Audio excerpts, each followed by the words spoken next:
Hello everyone, নিশ্চয়ই তোমরা সবাই ভালো আছো। তো আজকে আমরা আর একটা গুরুত্বপূর্ণ বিষয় নিয়ে আলোচনা করব, সেটা হচ্ছে আলোর যে আরো একটা ধর্ম প্রদর্শন করে, সেটা হচ্ছে আলোর বিক্ষেপণ। আলোর বিক্ষেপণ বিষয়টা কি, আমরা কোথায় কোথায় বিষয়টাকে দেখে থাকি। যেমন দেখো, আমরা আমাদের যে আকাশটাকে যে নীল বর্ণ হতে দেখি, কিংবা কখনো কখনো দেখবে তোমরা গাছের ছায়ার মধ্য দিয়ে যাচ্ছ এবং দেখবে সূর্যের রশ্মিগুলো যে আসছে সেইগুলো যেন দেখা যাচ্ছে। অর্থাৎ গাছের ভেতর দিয়ে ছোট ছোট যে গাছের নিচে আমরা যখন যাচ্ছি, সেই যে ছোট্ট অঞ্চলের ভেতর দিয়ে কখনো কখনো সূর্যের রশ্মিকে পড়তে তোমরা দেখবে। কিংবা সূর্যোদয় বা সূর্যাস্তের আগে আমরা লাল একটা আভা আমরা দেখতে পাই। এই সমস্ত যে বিভিন্ন বিষয়গুলোর ব্যাখ্যাটা আমরা কি করে দেব না, আলো যে তরঙ্গ ধর্ম প্রদর্শন করে, সেই তরঙ্গ ধর্ম প্রদর্শনটার আরেকটা গুরুত্বপূর্ণ যে সাপোর্ট, যে তার প্রমাণ হচ্ছে আলোর এই যে বিক্ষেপণ ঘটনাটি। তো এখন আলোর বিক্ষেপণ ঘটনাটা কি না, আলোক রশ্মি যদি তার তরঙ্গ দৈর্ঘ্যের সমতুল্য কোনো বস্তু কণা বা কণার সঙ্গে তার সংঘাত হয়, তখন সেখান থেকে আলোটা আবার চারিদিকে ছড়িয়ে পড়ে। এই ঘটনাটাকে বলা হচ্ছে আলোর যে বিক্ষেপণ। অর্থাৎ আলো এক প্রকার তরঙ্গ, অর্থাৎ আলো যে তরঙ্গ ধর্মটাকে, এই বিষয়টা কিন্তু আরো একবার ভাবে দৃঢ়তার সঙ্গে প্রমাণ করে। তো আমরা আলোর বিভিন্ন প্রকার ধর্ম নিয়ে আগে পড়েছি, যে আলো সর্বপ্রথম কণা ধর্ম নিয়ে বিজ্ঞানী নিউটন তিনি যে প্রমাণগুলো করা শুরু করেছিলেন, তারপরে হাইজেন তারপর তরঙ্গ তত্ত্ব দিলেন।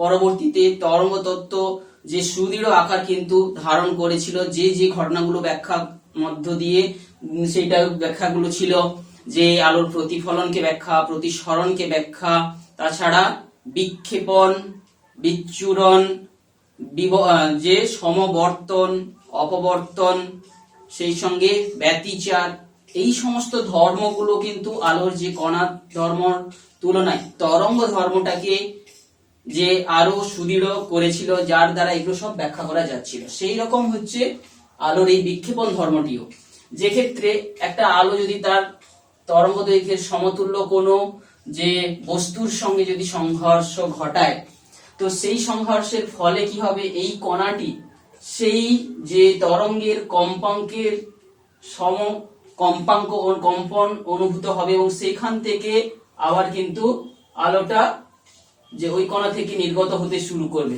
এই যে ঘটনাটিকে আমরা বলে থাকি আলোর বিক্ষেপণ। অর্থাৎ যে বস্তুর সঙ্গে আলোর সংঘর্ষ ঘটলো আলোক তরঙ্গের, সেই বস্তুটা তখন একটা গৌণ সোর্স হয়ে গেল, সেখান থেকেই আবার আলো যে তরঙ্গটা পুনরায় বিকিরিত হতে লাগলো।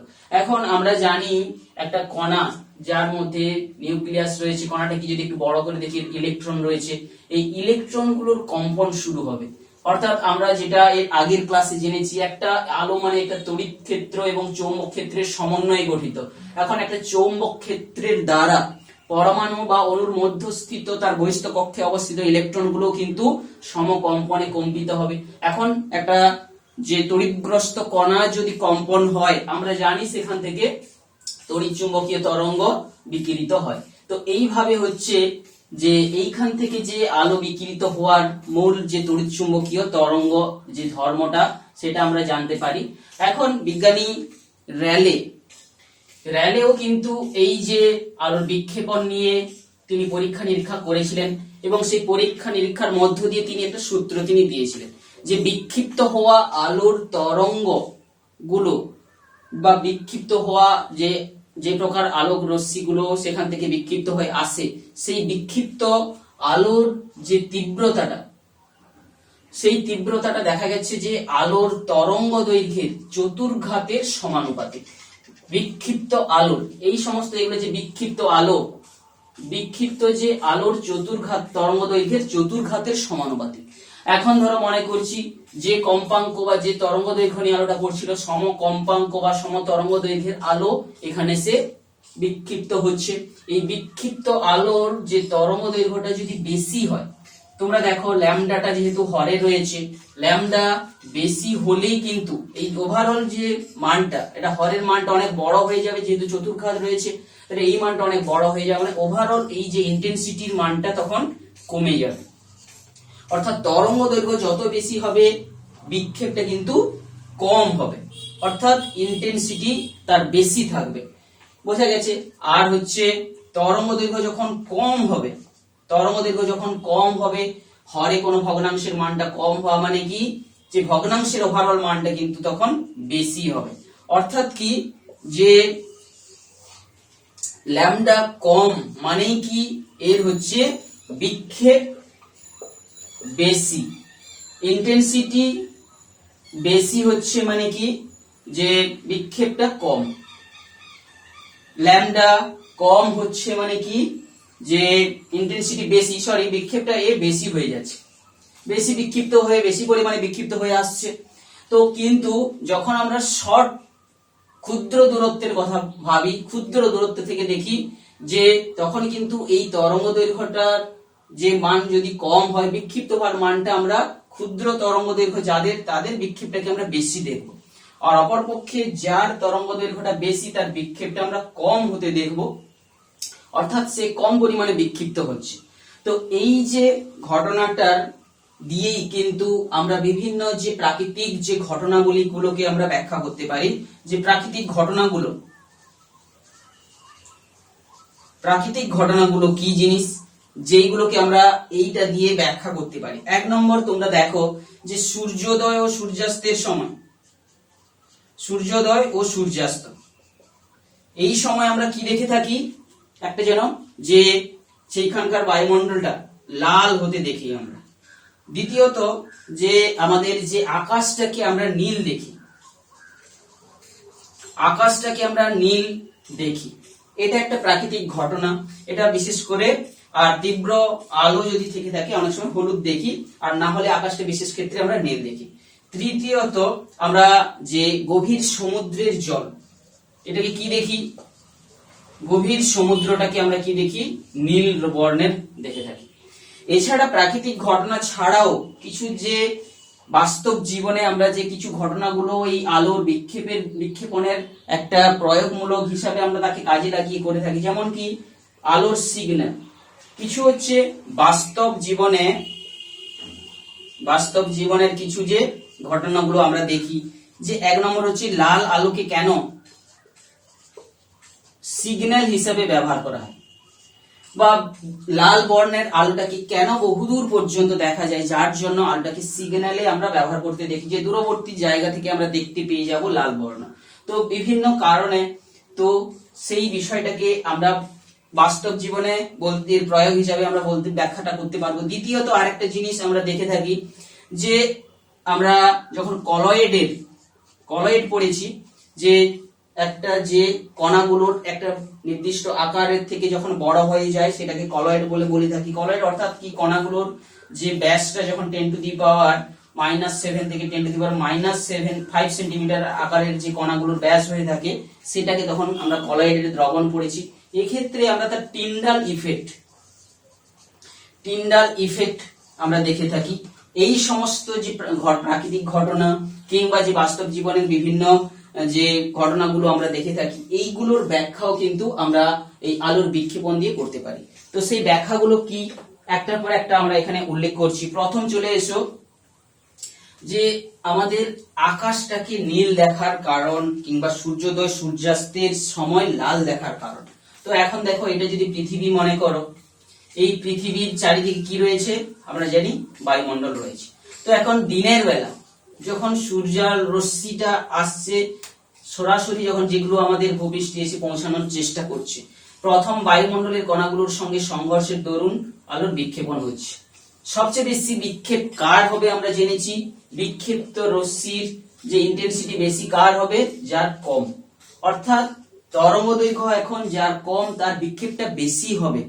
তো এক্ষেত্রে আমরা যে ভিবজিওর বা বেনি আসহকলা বা দৃশ্যমান রশ্মির মধ্যে যে তরঙ্গ দৈর্ঘ্যের আলোগুলো রয়েছে, অর্থাৎ বেগুনি, নীল, আসমানি, সবুজ, হলুদ, কমলা, লাল। তাহলে বেগুনি এই আর লাল হচ্ছে সবচেয়ে যার তরঙ্গ দৈর্ঘ্য বড়, আর তরঙ্গ দৈর্ঘ্য কম হচ্ছে কার, এটা হচ্ছে 380 ন্যানোমিটার অর্ডারের আমরা জানি, আর ল্যামডা হচ্ছে প্রায় 700 ন্যানোমিটার অর্ডারের। এখন এই তরঙ্গদৈর্ঘ্য আর এই তরঙ্গদৈর্ঘ্যের মধ্যে তাহলে যার ল্যামডা কম তার যে বিক্ষিপ্ত হওয়ার মানটা বেশি হবে। তাহলে অর্থাৎ আমরা দেখতে পাচ্ছ যে এই সূত্র অনুযায়ী lambda is proportional to 1 by lambda to the power 4, বিজ্ঞানী র্যালের যে সূত্র তিনি দিয়েছিলেন সেখান থেকে দেখতে পাচ্ছ যে বেগুনির তরঙ্গদৈর্ঘ্য কম হওয়ার দরুন তাহলে বেগুনি বর্ণের আলোটা বেশি পরিমাণে বিক্ষিপ্ত হবে অন্য আলোগুলোর তুলনায়। তো সেই জন্য সেই আলোটা চারিদিকে ছড়িয়ে পড়তে দেখবো, এবং বেগুনির পরে রয়েছে কি আসমানি আর সবুজ। তো এই সমস্ত রশ্মিগুলোর মধ্যে নীলটা আমাদের চোখে কিন্তু বেশি সেনসিটিভ হওয়ার জন্যই আমরা নীল বর্ণের বা যে আকাশটাকে আমরা নীল দেখে থাকি। নীলটা আমাদের চোখের পক্ষে বেশি সুইটেবল হওয়ার জন্য আমরা আকাশটাকে নীল দেখে থাকি। তো তাহলে বোঝা যাচ্ছে যে এক্ষেত্রে আলোক রশ্মিটা কম, যে বায়ুমণ্ডলের যে পথটা এখানে দূরত্বটা অতিক্রম করেছে, বায়ুমণ্ডলের কম যে দূরত্ব মধ্য দিয়ে কম দূরত্ব অতিক্রম করেছে, এবং সেই সময়ের মধ্যে যে বিক্ষেপটা হয়েছে আলোর বেগুনি বা নীল বা আসমানি রঙের, তা বিক্ষেপটা বেশি হইতো। সেই জন্য এখানে কিন্তু বেগুনি বা নীলের মধ্যে, আসমানির মধ্যে এবং নীলের মধ্যে নীলটা যেহেতু আমাদের চোখের পক্ষে বেশি যে সেনসিটিভ হওয়ার জন্য আমরা আকাশটাকে নীল দেখে থাকি। প্রথম যে প্রমাণের পর আমরা যদি সূর্যোদয় বা সূর্যাস্তের কথাটা ধরি, এই সময় যে রশ্মিগুলো আসছে এক্ষেত্রে কিন্তু এই রশ্মিগুলোকে অনেকটা বেশি ডিস্টেন্স অতিক্রম করতে হচ্ছে বায়ুমণ্ডলের মধ্য দিয়ে, এবং এই ঘন বায়ুমণ্ডলের মধ্য দিয়ে সূর্যের যে রশ্মিগুলো আসার সময় যে বিক্ষেপের মানটা সবচেয়ে বেশি হতে হতে ছড়িয়ে চলে যাচ্ছে দূরবর্তী অঞ্চল দিকে, সেই বেগুনি বা নীল রংগুলো কিন্তু ছড়িয়ে যাচ্ছে। এইগুলো যেহেতু চারিদিকে ছড়িয়ে যাচ্ছে এবং যার বিক্ষিপ্তটা বেশি হয়ে সে সরে চলে গেল আমাদের অপরপক্ষে কম বিক্ষিপ্ত হওয়া আলোক রশ্মি, যেটা হচ্ছে কি লাল। কারণ যতক্ষণ বেশিক্ষণ ধরে বিক্ষিপ্ত হওয়া শুরু হয়েছে সেই বিক্ষেপের দরুন কি হচ্ছে নীল বা যে বেগুনি বা আসমানি রংটা কিন্তু ততক্ষণে তারা ছড়িয়ে চলে গেছে, বিক্ষিপ্ত বেশি হয়ে গেছে। তো শুধুমাত্র লাল আলোটা কম বিক্ষিপ্ত হওয়ার দরুন আমাদের চোখে এসে পৌঁছাচ্ছে। তো বিশেষ করে এই যে দূরত্বটা, বেশি দূরত্ব অঞ্চল অতিক্রম করার দরুনই কিন্তু যে বেগুনি নীল আসমানি রংগুলো কিন্তু বেশি পরিমাণে ছড়িয়ে গিয়ে সেইগুলো আমাদের চোখে আর এসে পৌঁছাচ্ছে না, বিশেষ করে লালটা আমাদের চোখে এসে পৌঁছাচ্ছে। তো এক্ষেত্রে আমরা যখন সোজাসুজি দেখছিলাম আলো এসে পড়ছিল, সেক্ষেত্রে কম দূরত্ব অতিক্রম করার দরুন কিন্তু ততক্ষণ পর্যন্ত যে নীল রংটা কিন্তু বেশি করে আমাদের চোখে থাকছিল, পৌঁছাচ্ছিল।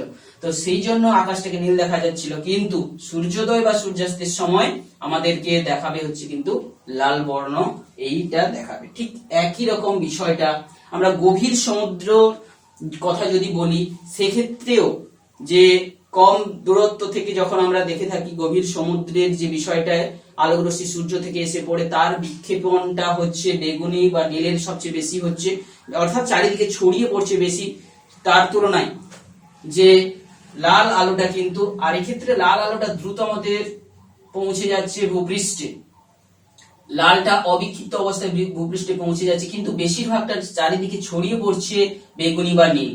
আর এক্ষেত্রে লাল আলোটাই কেবলমাত্র শুধু আসছে, অন্যগুলো একেবারে বিক্ষিপ্ত হয়ে কিন্তু আমাদের দৃষ্টিগোচরের বাইরে সেগুলো অপসৃত হয়ে গেছে। তো এই দুটো কারণের জন্য যেমন হয়েছিল গভীর সমুদ্রকে ঠিক একই কারণে যে বিক্ষিপ্ত হওয়া বেগুনি বা নীল বর্ণটাকে সমুদ্রের জলের ভেতরে, সেটাকে আমরা কিন্তু নীল দেখছি। তাছাড়া আমরা যেটা বলছিলাম, বাস্তবের যে ঘটনাগুলো সিগন্যাল হিসাবে আমরা সাধারণত লাল আলোকে কোনো জায়গায় ব্যবহার হতে দেখছি। তো যে জায়গায় লাল আলোটা কি হচ্ছে, তার বিক্ষেপ তো কম হয় জানি, তার তরঙ্গ দৈর্ঘ্য যেহেতু বেশি, তো সেই জন্য সে বেশি দূর পর্যন্ত, অনেক দূর পর্যন্ত আমরা সেই লাল আলোটাকে যে আমাদের চোখে পর্যন্ত আসতে দেখতে পারি। তো এটাই হচ্ছে আলোর যে সিগন্যাল হিসাবে লাল আলোকে ব্যবহারের কারণ। সেই সঙ্গে কলয়েডের কথা তো বললাম, কলয়েডের কণাগুলোর ব্যাস আলোর তরঙ্গ দৈর্ঘ্যের সমান আকৃতি বিশিষ্ট হওয়ার জন্য এইখানে আলো কিন্তু আলোগুলো হচ্ছে কিন্তু কলয়েড কণা দ্বারা বিক্ষিপ্ত হয়, এবং সেটা টিন্ডাল ইফেক্ট দেখা যায় প্রকৃতির মধ্যে। আমরা যখন যেটা আরো বলেছিলাম যে কোনো ক্যানোপি, অর্থাৎ যে গভীর অরণ্যের মধ্য দিয়ে আমরা যখন যাই, তো সেক্ষেত্রে যে কুয়াশা অঞ্চলের মধ্য দিয়ে সেখানে সূর্যালোকটাকে আমরা একটা দেখতে পাচ্ছি। বিভিন্ন যে ধূলিকণা, বায়ুর মধ্যে থাকা হচ্ছে বায়ুর কণাগুলো। তো বায়ুমণ্ডলে কি রয়েছে, বায়ুমণ্ডল বা বায়ুমণ্ডলের মধ্যে থাকা যে যে ধূলিকণা এইগুলো, কিংবা বায়ুর কোনো যে কণাগুলোর বা তার অণুগুলো যেগুলো রয়েছে, অক্সিজেন, নাইট্রোজেন, কার্বন ডাইঅক্সাইড, এই সমস্ত কণাগুলোর আকার আকৃতি কিন্তু, অর্থাৎ যে বিভিন্ন গ্যাস অণুগুলোর আকার আকৃতি এই ক্ষেত্রে তাকে যে বিক্ষেপণের মতো উপযুক্ত হয়ে যাচ্ছে।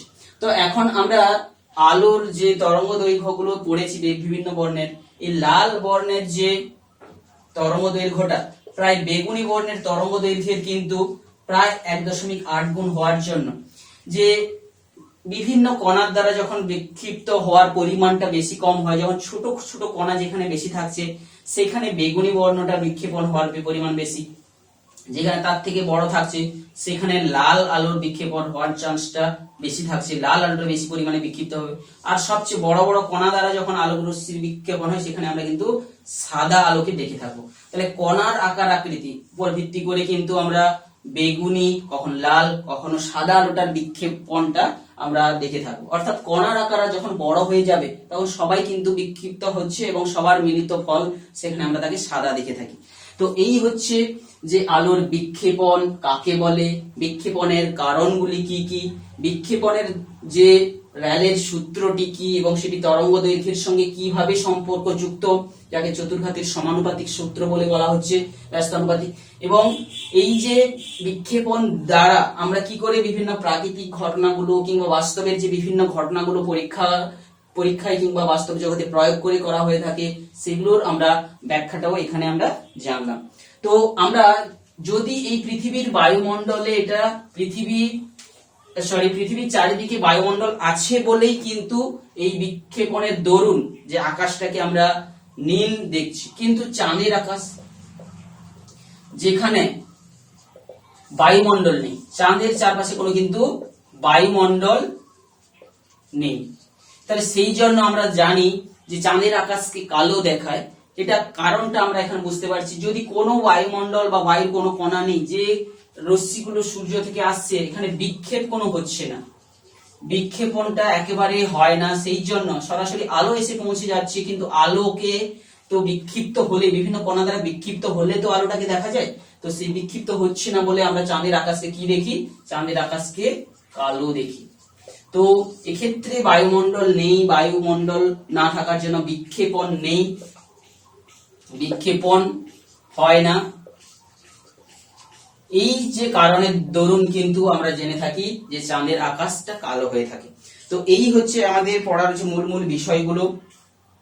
তো এই যে আমরা আলোর বিক্ষেপণ বা বিচ্ছুরণ যাই বলি না কেন, এই যে প্রত্যেকটা বিষয় কিন্তু অত্যন্ত সূক্ষ্মভাবে পরস্পরের সঙ্গে জড়িয়ে আছে। তো বিক্ষেপণ আর যে আলোর যে অপবর্তন, যা ডিফ্রাকশন, এই সমস্ত গুলোর যে আণবিক স্তরে গিয়ে যখন তার ব্যাখ্যাটা খুঁজতে চেষ্টা করি আমরা দেখব যে তাদের মধ্যে প্রত্যেকটা যে ঘটনার একটা গভীর যেন ইন্টারনাল রিলেশন তাদের রয়েছে। অর্থাৎ প্রত্যেকটা, যেমন আলোর প্রতিফলন তাকে যদি আমি তরঙ্গ ধর্ম দিয়ে ব্যাখ্যা করতে চাই, আলোর সঙ্গে কোনো তলের যে কণাগুলোর পরমাণুর ইলেকট্রিক যে ইলেকট্রনগুলোর সঙ্গে আলোর ইলেকট্রিক ফিল্ড এবং ম্যাগনেটিক ফিল্ডের মধ্যে ইন্টারাকশন, বা আলোর প্রতিফলন, প্রতিসরণ, বিক্ষেপণ প্রত্যেকটাই কিন্তু আণবিক ক্ষেত্রে যদি আমরা বিশ্লেষণ করি যে ইলেকট্রোম্যাগনেটিক ওয়েভের সঙ্গে হচ্ছে কি পরমাণু বা তার যে ইলেকট্রনের যে ইন্টারাকশন বা সংঘাত, এটাই হচ্ছে প্রকৃতপক্ষে যে সমস্ত যে তত্ত্বগুলো বা আলোর যে ঘটনাগুলো প্রদর্শন করে তার পেছনে দায়ী হচ্ছে এই যে সংঘর্ষ। অর্থাৎ আরো গভীরভাবে যখন আমরা প্রত্যেকটা আলোর ঘটনাকে ব্যাখ্যা করতে যাচ্ছি, তো সেখানে কিন্তু আলোক তড়িৎচুম্বকীয় তরঙ্গের সঙ্গে পদার্থের পরমাণুর এবং বিশেষ করে ইলেকট্রিক ফিল্ড এর সঙ্গে ইলেকট্রনের সংঘর্ষ বা তার যে ফলাফলটাই হবে মূল কারণ। তো নিশ্চয়ই তোমরা এই বিক্ষেপণ বিষয়টা তোমরা বুঝলে, বইটা তোমরা পড়ে সেখান থেকে যে যে প্রশ্নগুলো আসে সাধারণত যথাসম্ভব আমরা এই ভিডিওতে তার সমস্ত প্রকার আলোচনাটা আমরা এখানে করে নিয়েছি। তোমরা বইটা পড়ে বুঝবে, যদি আর নতুন কোনো তথ্য থাকে তোমরা সেখান থেকেও কিছু জানবে। তো এই হচ্ছে আজকের আলোচনা, এখানে আমরা শেষ করছি।